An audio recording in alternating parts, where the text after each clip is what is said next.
네, 반갑습니다. 사실 부동산 투자는 고가의 상품을 취급을 하다 보니까 굉장히 중요한 부분들도 많고요. 또한 신경 써야 될 부분들이 상당히 많습니다. 여기에는요, 바로 계약법과 매매에 관한 부분들이 있는데요. 바로 법률 행위를 해야 되기 때문에 그렇습니다. 그래서 고가의 자산 투자를 인해서 굉장히 중요하게 생각해야 하는 부분들이 상당히 많고요. 여기에 더불어서 사실 그 부동산 관련 지식들을 일반인들이 잘 모르는 부분들이 있습니다. 그런데 이런 부동산 관련 지식에 대해서 다시 한번 꼭 살펴봐야 되는 부분들이 있습니다. 여기에요, 특히 매매 계약서 작성을 굉장히 중요시합니다. 이유는요, 굉장히 저렴하게 사지만 결국은 MPL이나 경매, 매매 등으로 인해서 물건을 아무리 저렴하게 사시지만 결국은 팔아야지만 수익을 창출할 수 있습니다. 이때 꼭 필요한 것들이 계약서인데요. 이 계약서를 어떻게 작성하느냐에 따라서 굉장히 유의할 점들이 많습니다. 더불어서요, 계약서 작성만으로도 손해를 볼 수 있는 부분들이 상당히 많습니다. 그러므로 인해서 계약서 상황 꼼꼼히 살펴봐야 됩니다. 그래서 전 시간에 이어서 계약서 상황 살펴보는 부분들에서 몇 가지 말씀을 드리겠습니다. 이어서 토지 이용 계획 확인원이라는 이 공부를 좀 살펴봐야 되는데, 공적인 장부입니다. 이 토지 이용 계획 확인원 안에는요, 개별법과 상위법이 있는데요. 국토의 계획 및 이용에 관한 법률로 인해서 용도 지역, 지구, 또한 지구, 지역 등등으로 좀 나눌 수가 있는데요. 이러한 부분들은 결국은 용적률, 건폐율, 즉 규제 상황을 좀 알 수가 있습니다. 그래서 토지의 이용 및 계획에 관한 법률에 의한 토지 이용 계획 확인을 살펴보셔갖고 면적, 또 이 지역은 주거지역인지 상업지역인지 녹지지역인지 즉 지역주구를 또 살펴봐야 됩니다. 더불어서 이 지역 안에서 건폐율이 어떻게 나오고 어떤 건축물을 할 수 없는지 이러한 것들을 살펴보는 것이 바로 토지 이용 계획 확인원이라는 공부인데요. 상위법에 이 안에 있습니다. 이 상위법 자체에서는요, 굉장히 여러 가지가 있는데요. 이 상위법 자체는 여러분들이 생각하시는 용도, 지역, 지구 등도 있지만 또 한 가지가 있습니다. 토지 이용 계획 확인원 자세하게 살펴보시면 그 안에 들어가 있는 내용 중에 면적 부분에 대한 부분은 토지대장, 임야대장이 있지만 건축에 대한 규제사항은 아무래도 토지 이용 계획 확인원을 살펴보는 게 가장 중요하다라고 말씀드릴 수가 있고요. 또한 등기된 채권과 임차인 부분들이 있습니다. 등기된 채권은요, 여러 가지가 있는데 간혹 보통 우리가 부동산을 매입을 해서 임대차를 주는 경우가 있습니다. 그러면은 임차인들이 저당권이나 혹은 임차에 대한 전세권을 요구하는 경우가 있는데요. 이 전세권에 기한 채권의 압류 같은 것들이 들어올 수가 있습니다. 그래서 압류나 가압류 같은 채권이 본 물건에 따른 등기 물건에 따른 물건에 진행이 돼 있으면요, 보통 우리가 임차인들한테 임대차 보증금을 그냥 돌려주는 경우가 있는데요. 이 안에 전세권이 결부가 돼 있으면 전세권에 기한 채권이 압류가 들어와 있으면은 이 채권을 제하고 나머지 금액을 돌려줘야 된다. 그래서 임차인과 이 등기된 채권과의 관계를 꼭 계약서 쓸 때 꼭 살펴봐야 되는 부분이 있다라고 말씀드릴 수가 있습니다. 또 계약 후 추가적인 손해가 발생하는 경우가 있습니다. 우리가 보통 계약을 하고 나서요, 잔금 치르기 전까지 계속적으로 추가적으로 손해가 발생하는 부분들이 있습니다. 굉장히 여러 가지 경우의 수들이 많은데요. 이러한 경우에 계약 전에 분명히 계약서 안에다 이러한 부분들을 써 넣으셔야 됩니다. 특약사항에 넣어서 계약사항 내에서 만약에 추가적으로 손해가 발생할 시에 매도인이 이 부분에 대해서 손해배상을 할 것이냐, 아니면 매수인이 감수하고 계약서를 쓸 것이냐, 이런 부분들 특약사항에 넣었을 때 매도인과 매수인의 다툼을 면에 방지하는 부분이 있고요. 또 이런 손해배상에 따른 어떤 금전적인 준비를 할 수가 있습니다. 그래서 이러한 부분들, 추가적인 손해 발생 시 누가 이런 손배에 대한 부분을 할 것이냐에 대해서 꼼꼼히 살펴봐야 됩니다. 또 매매 대금 지급 방법 플러스 인도 시기요.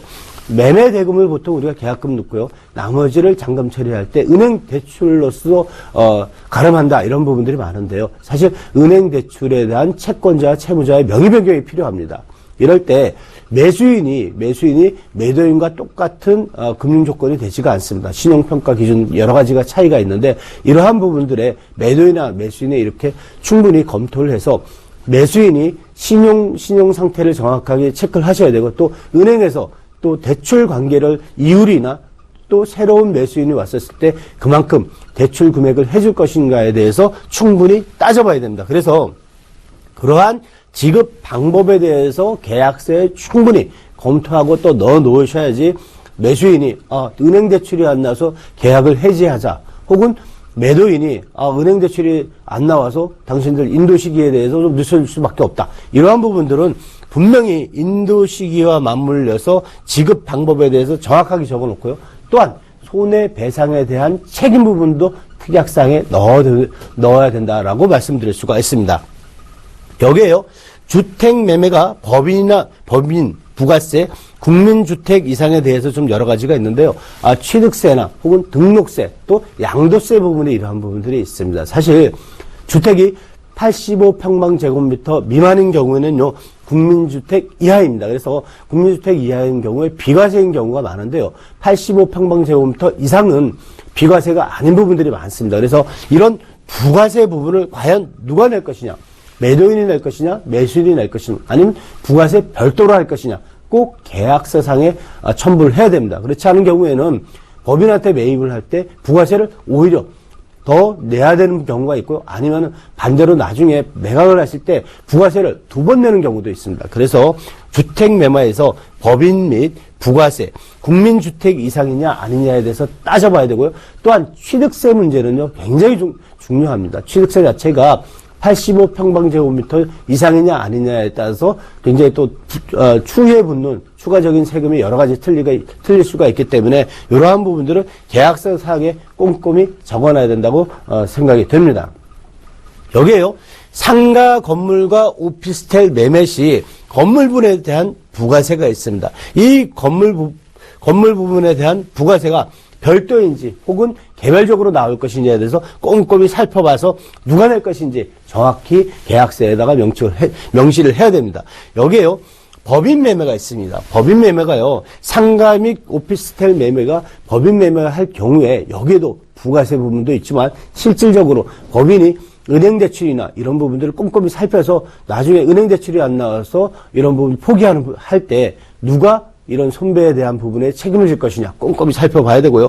특히나 영업업종의 상가 용도에 대한 규제가 있습니다. 이 부분 건축물 대장 말씀할 때도 꼭 말씀을 드렸는데요. 상가 부분에 대한 용도의 규제가 과연 매수인이 혹은 임차인이 들어왔을 경우에 이 상가 용도에 맞는 사람인지 아닌지는 매수인이 책임을 질 것인지 매도인이 책임을 질 것인지 혹은 계약서 전에 책임질 것인지 꼼꼼히 살펴서 계약서에 첨부하셔야 되고요. 특히나 동일업종 제한에 대한 상가 규약이 있습니다.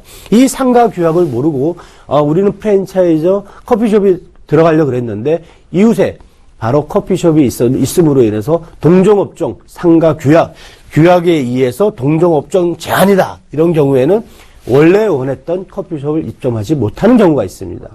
이런 경우에 굉장히 큰 피해를 볼 수가 있기 때문에 상가 매물을 매매하거나 매입을 하실 경우에는 상가에 대한 규약을 꼼꼼히 살펴봐야 되고요. 동일 업종에 대한 제한 부분을 꼭 살펴서 계약서에 첨부를 해야지만 나중에 서로 다툼에 대해서 면회, 방지할 수 있는 부분들이 있습니다. 더불어서요, 소유권 취득 시 행정청의 허가 관계입니다. 우리가 부동산을 크게 여러 가지 규제들이 있는데요. 이용 규제와 거래 규제가 있는데요. 지금 말씀드리는 것은 거래 규제에 대한 상황입니다.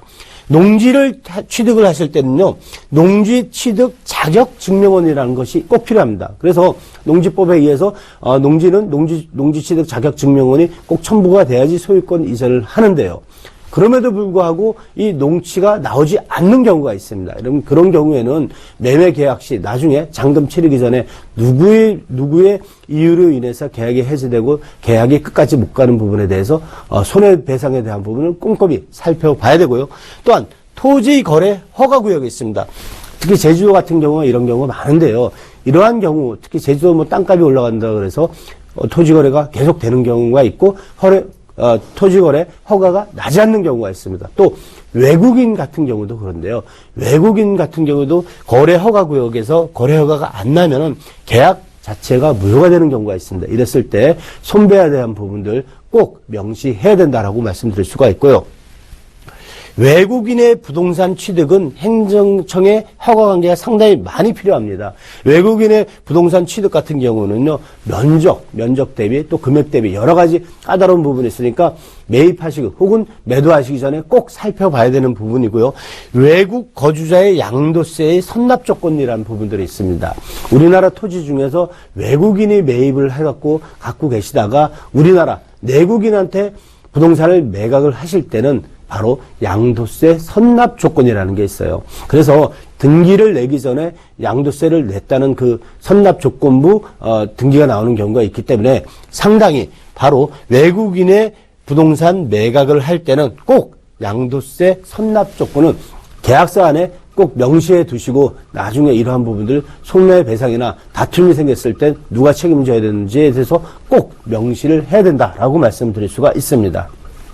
자, 계약 해제 시 해약금과 유약금이 있는데요.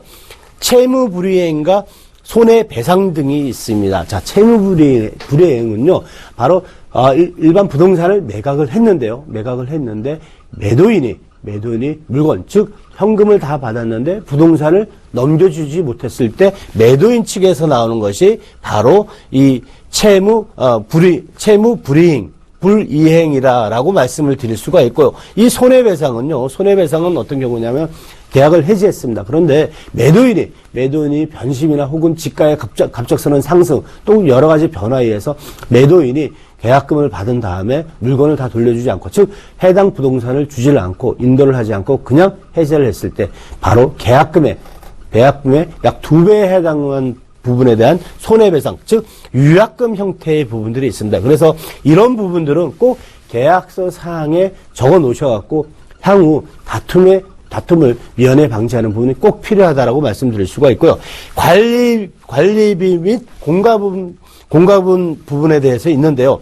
바로 체납 시 해결 방안들이 있습니다. 관리비를 과연 누가 낼 것이냐, 공과금을 누가 낼 것이냐, 매도인이 낼 것이냐, 매수인이 낼 것이냐, 혹은 시기를 잔금 이전이냐, 잔금 이후 시기냐에 대해서 얘기를 하셔야 되고요. 또 잔금 납부 이전에 매수인이 들어와서 현재 부동산을 점유를 하는 경우가 있습니다. 이랬을 때 관리금을 누가 낼 것이냐에 대해서 꼼꼼히 살펴봐야 되는데요. 특히나 경매 상황이 중요합니다. 이 경매 상황에는요, 이 관리비나 공과금 부분들이 있는데요. 특히 이 관리비 같은 경우에는요, 공용 관리비가 있고 개인 관리비가 있는데요. 2000년도에 그 판결이 났습니다. 그래서 개별 관리금 같은 경우에는 어느 정도 그 새로운 낙찰자가 납입을 하지 않아도 되는데요. 공용 관리비 같은 경우에는 어느 정도 납입을 해야 됩니다. 그래서 공용 관리비 부분 납입하는 부분들은 세대수가 많으면 약 한 40%대 정도 나오고요. 세대수가 적은 경우 같은 경우는 약 60%를 납입을 하기 때문에 이러한 부분들에 대해서 계약서에 써놓으셔야 되고요. 선수 관리비에 대해 인수인계 부분에서도 꼭 적어놔야 된다라고 말씀드릴 수가 있습니다. 특히나 부동문자로 된 계약 내용, 특히 특약사항인데요. 공인중개사 입회하에 부동문자로 된 계약 내용은 끝까지 정독하고 계약해야 되고요. 매매 당사자 친필 확인 들었음 사인을 해야 되는 이유가 있습니다. 이 안에는 계약서 내용에 대해서 기본적인 사항을요, 바로 부동문자로 적혀 있습니다. 그런데 나중에 다툼이 생기면요, 이 부동문자에 대해서 부원하는 경우가 있는데요. 이런 경우를 대비해서 자필로 사인을 하고 서명을 해서 이러한 부분들을 꼭 정독하고 계약했다는 부분들을 적어 놓으셔야지 이후에 나중에 다툼을 대비하는 부분들이 있습니다. 그래서 이 부동문자로 된 부분들도 꼼꼼히 살펴보시고 계약서를 썼을 때 나중에 다툼이 생기지 않고요. 또한 손해보는 일이 없습니다. 이러한 점을 명심하시고 계약서를 쓰실 경우에 조금이나마 피해를 줄일 수 있는 방법이라고 생각이 됩니다. 오늘은 여기까지 하고요. 다음 주부터는 제가 경매 관련돼서 저희가 말씀을 드리도록 하겠습니다. 그래서 다음 주부터는 경매 투자 관련돼서 강의를 이어가도록 하겠습니다.